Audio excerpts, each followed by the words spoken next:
In a small town surrounded by thick forests, there was an old mansion called the Clock Mansion.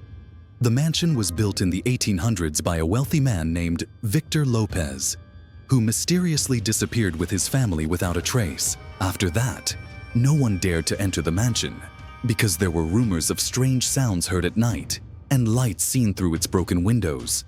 Yusuf, a young journalist looking for interesting stories, heard these rumors and decided to investigate. Yusuf always trusted logic and didn't believe in supernatural things. On a quiet, dark night, he took his camera and recorder and went into the mansion to uncover the truth. Inside, the air smelled old, and dust covered everything. The walls were cracked, and old paintings hung on them. At first, everything seemed quiet. Yusuf wandered through the rooms, taking pictures and writing down notes.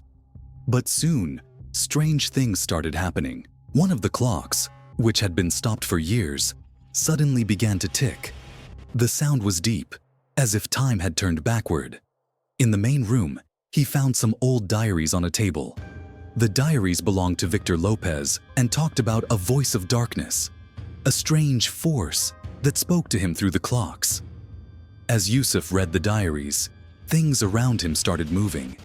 Chairs shook slowly, and doors closed by themselves. He tried to leave, but he realized the main door was locked tightly.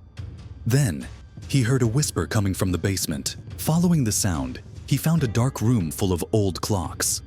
Each clock made a different noise. Some whispered, and others made muffled screams.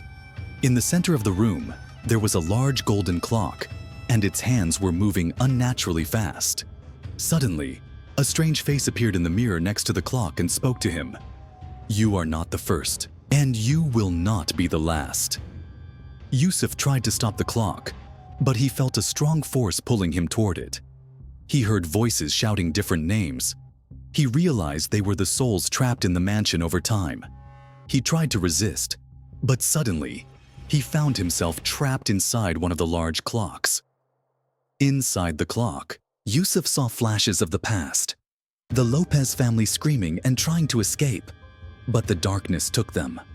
He also saw other journalists and investigators who had entered the mansion and never returned. Then, Yusuf suddenly found himself back in the main room. He was exhausted and trembling.